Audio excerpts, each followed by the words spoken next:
The general, keeping steady pressure on the British, forced them to evacuate on March 17th. The next day, he rode into Boston, a city in which smallpox was an overwhelming threat. Only the men who had experienced the pox were permitted to hold the city.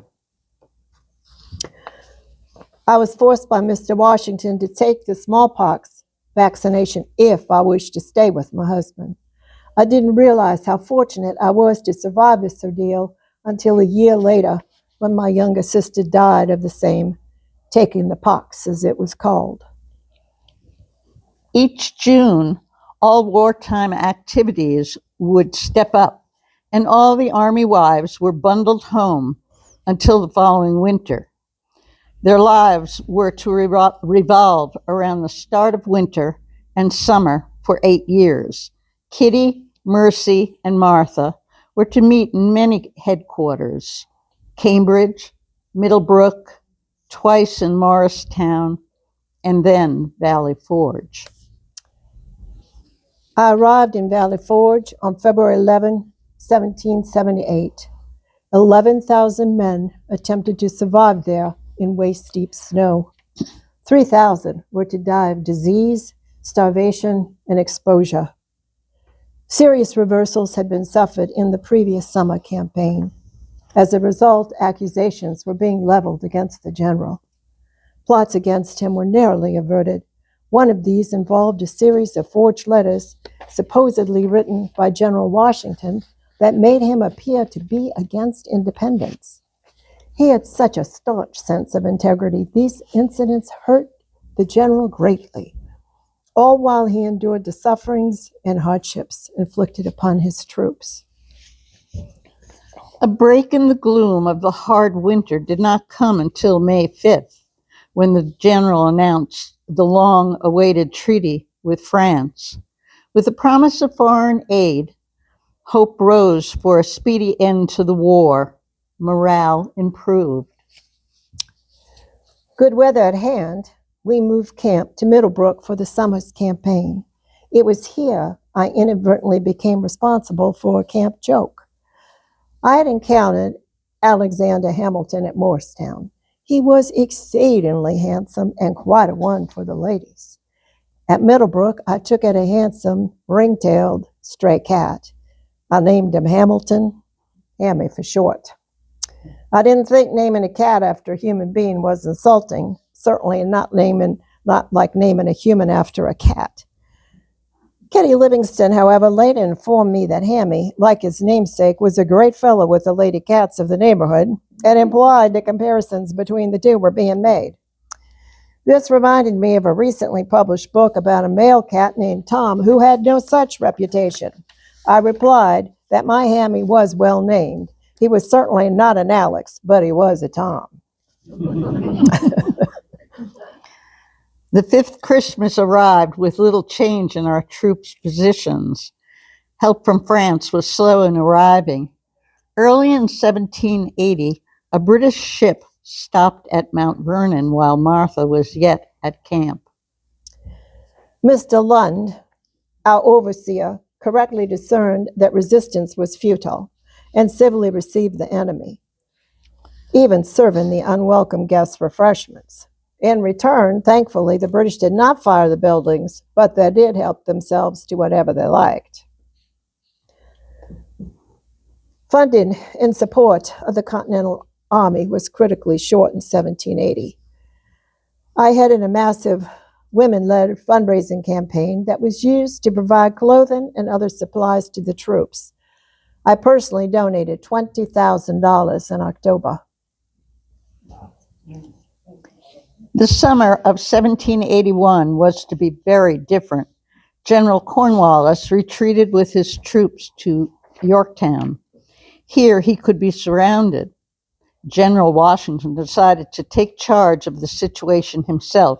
He and his men were to actually pass by Mount Vernon on their way to Yorktown. For the first time since the war began, the master would be home. With great excitement, we baked, we cleaned, we made repairs.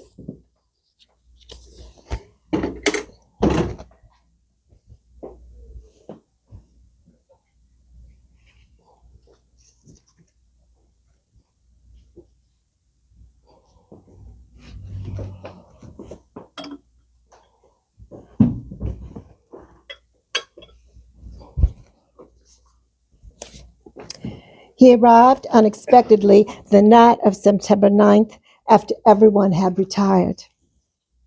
He rode 60 miles straight through in order to arrive before the rest of the company. We had one day together before his aides and the French officers arrived. Jackie and his family came on the 11th. The general had never seen his 4 grandchildren. How quickly and happily the time passed. On the 12th, the entire company moved out to Yorktown. With them went my only remaining child, Jackie. At the last moment, captivated by the excitement, he wished to participate in the action as a stepfather's aide. Yorktown was taken in October. 3 weeks later, Jackie died of camp fever. After 6 years of campaigning, the taste of victory was wrenched from us as his stepfather accompanied our boy's body back home. Slowly, I realized the war was not yet over.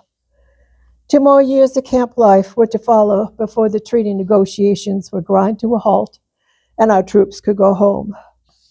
On December 24, 1783, after 8 years of war, my husband and gentleman farmer returned home with his duties successfully discharged.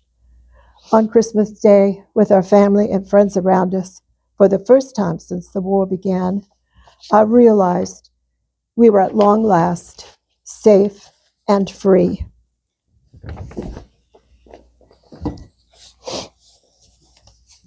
It was for these people at our home that 8 years were sacrificed. As Mr. Washington stood and raised his glass in a toast to all our friends, I was overcome with pride for him and for the America we both helped fight for.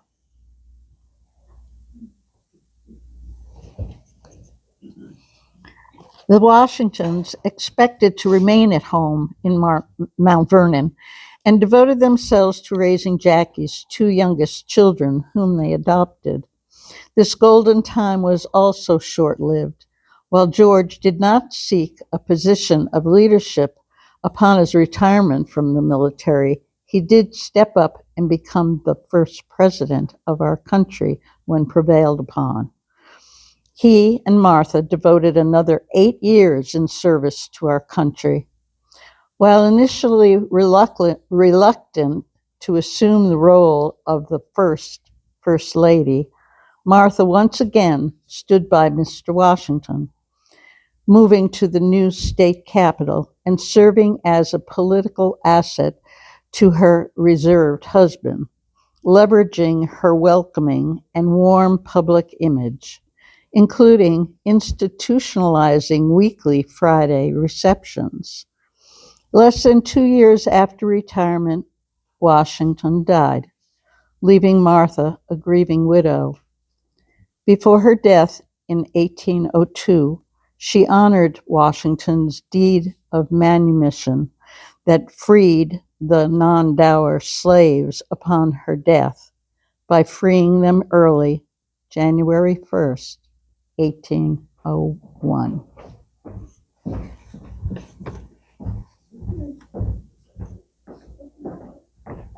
This was a play written by Cheryl Ann Lampshire, who played Martha Washington. We want to thank Patty Lynn, who couldn't be with us today, for helping to edit this play.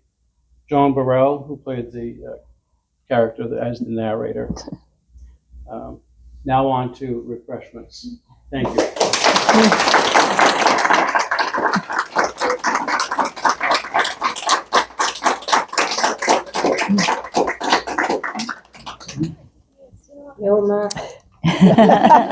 Thank you.